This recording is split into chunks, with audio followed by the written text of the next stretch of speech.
We are on the fourth Devo in the series of the Escort, and this one is titled The Presence. We talked about having a vacation escort in another country where we don't speak the language, like when we went to Mexico.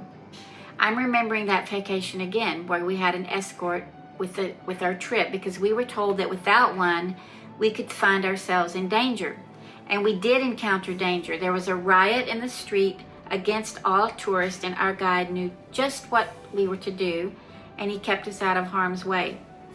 So there's a peace that comes with the presence of an escort who knows the way.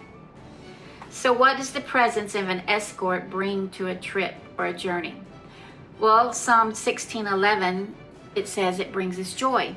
It says, "You will show me in the way of life, granting me the joy of your presence and the pleasure of living with you forever." There's joy to be experienced when someone else is leading and we're able to enjoy our surroundings. Have you ever been the one carrying the map as you navigate like a large zoo with the family? It's not fun for the map holder because he's constantly looking at the map while the family's gazing at the monkeys with joy. That's the kind of escort we have in life.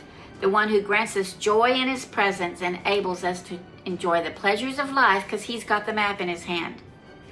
The second thing we get from having the presence as our escort is feasting. Psalm 23 says there's a feast in the presence of our enemies because the good shepherds prepared the table and told the darkness to stay at bay. The presence of our enemies doesn't bring fear because the presence of the one who feeds us is right there caring for us. The good shepherd is the escort for the sheep to places of rest, safety, security, and a table full. And that presence, the escort, follows us all the days of our lives. The next thing that presence brings us is shelter. Back in Mexico, we were told where to go, where to find shelter when all the vendors started shutting down their stations because of the riots. Our escort knew where to hide us. There was a huge rainstorm with hail, and our escort had gotten us to the best place to stay away from the storm. Psalm 31 says that we are hidden in the shelter of his presence, safe from those who conspire against us. And then the next part that's wonderful about having his presence as our escort is that we're happy.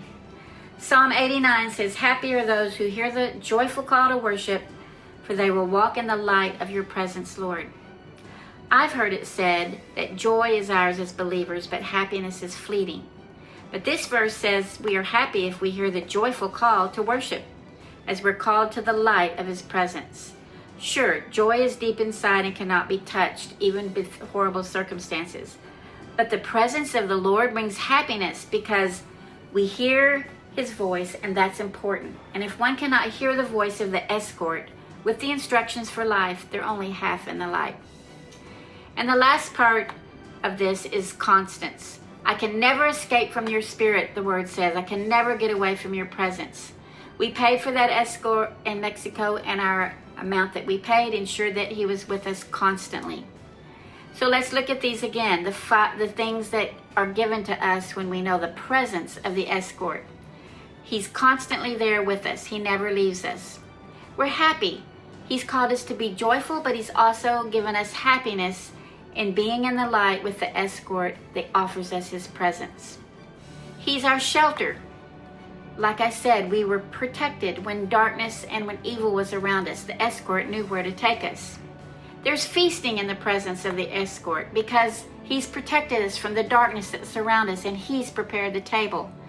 And finally, we talked about joy. There's joy in the presence of the Lord, and that's what the presence brings to this journey called life. His presence brings all of these things.